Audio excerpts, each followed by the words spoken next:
What is up, everybody? Welcome to Supreme Television.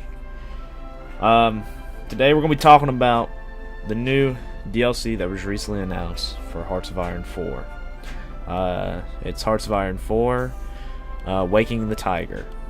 Not really the best name I ever heard for a DLC, or seen for a DLC, I guess. Not terrible, but I could have felt like they could have chose better. But supposedly it's a quote from Mao, so I guess it makes sense considering it is focusing mostly on China. But it is going to focus on a few other areas in Asia, so areas other than China. So I mean, it's going to probably include, I would assume Japan too.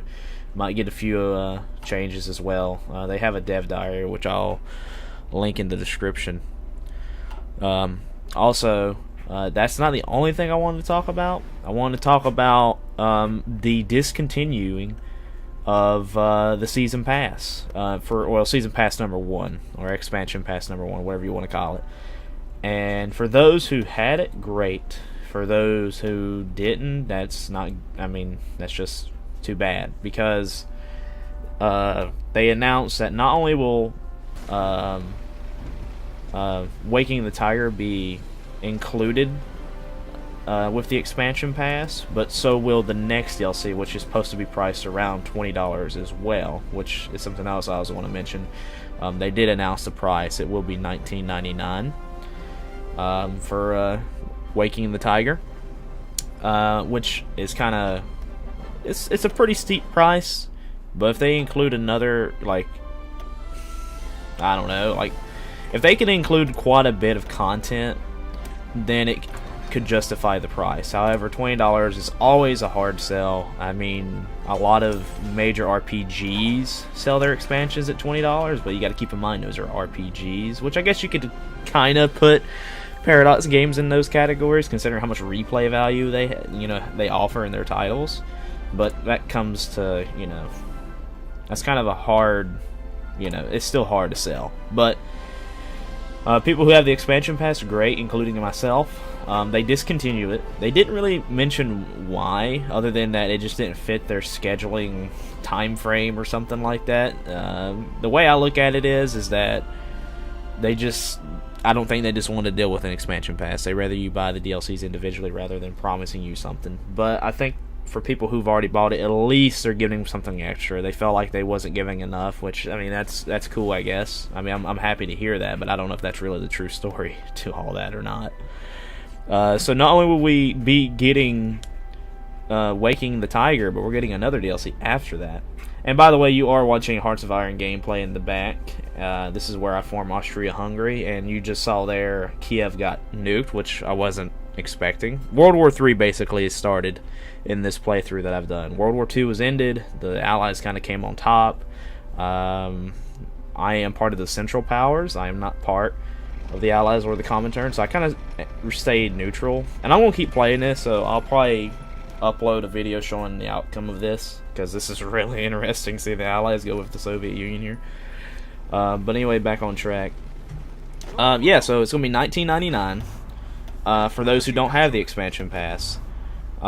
Which, man, that's a really big deal now, because for people who didn't get that, like, not only are you not getting the first 2 DLCs, I mean, you're not going to get the other 2, you're not getting any of the DLCs, but for people who already have two DLCs plus the Sabaton soundtrack, and they're adding 2 more, I mean, that's kind of crazy. I mean, especially coming from Paradox, I'll be honest. I mean, $49.99, you're basically getting like a $75 value for $50. So basically you're getting an expansion pass for free, or expansion pack, excuse me, for free, which is really cool for those who own that. If not, then yeah, you're going to have to buy them individually, which, like I said, I mean, they're really cool DLCs, the ones they got out now.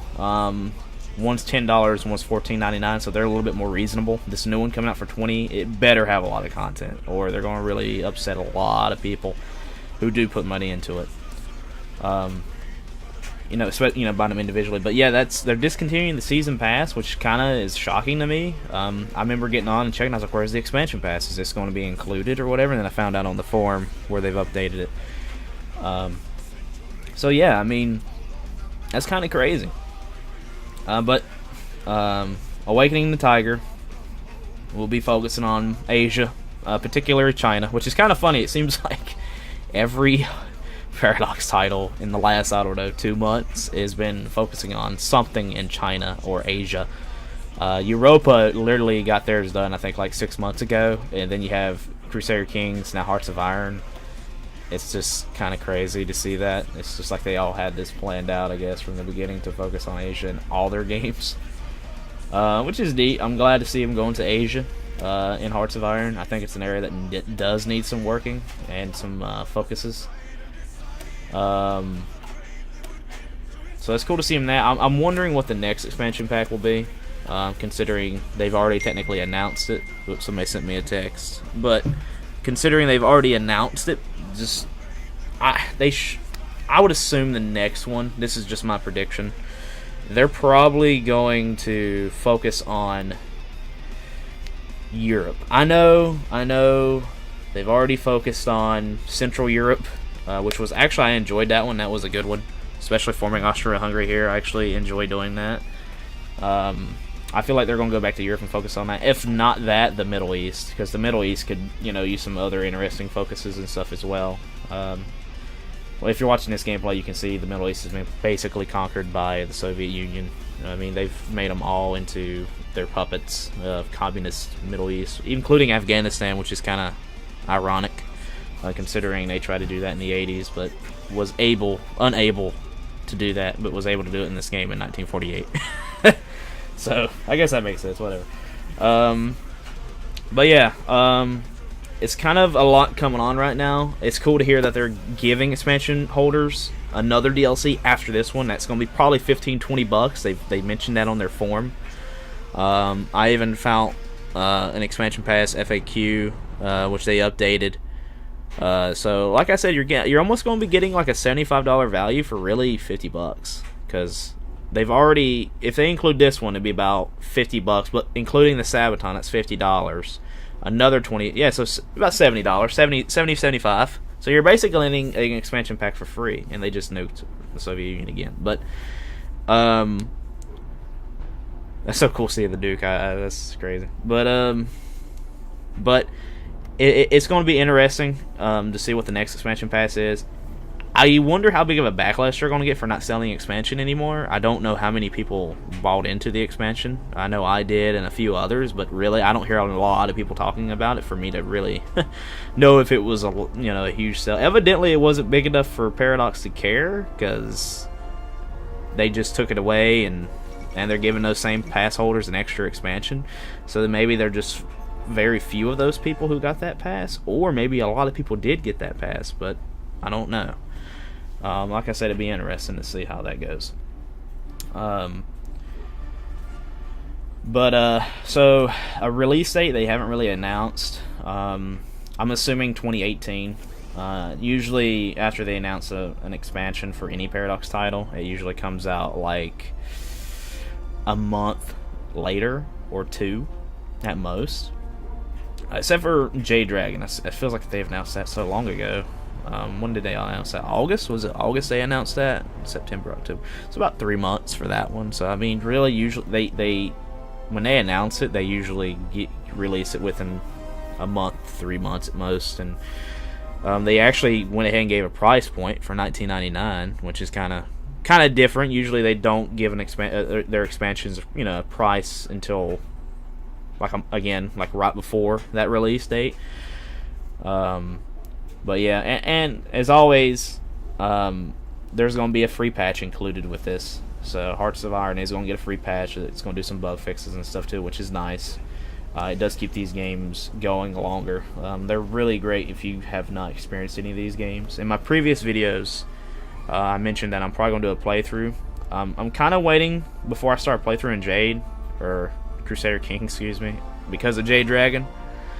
Because I would like to focus in Tibet or something like that. And I'll probably do a Supreme plays or my Let's Plays of that. Not only that, I also am working on probably putting together a 7 Days to Die series as well. I know that's a little off topic, but if you're interested in survival games, that's something else I would like to do. But yeah, that's really about all I have to say in this video. Other than that, they're ending the expansion pass. It's coming out probably 2018. I would say early 2018 at $19.99. And yeah, it's going to focus on Asia and particular China. So, as always, guys, make sure you hit that like button and subscribe. I appreciate that. And thank you guys who do already follow me. I really do appreciate it. So I'll see you guys in the next one. Y'all take it easy. Peace.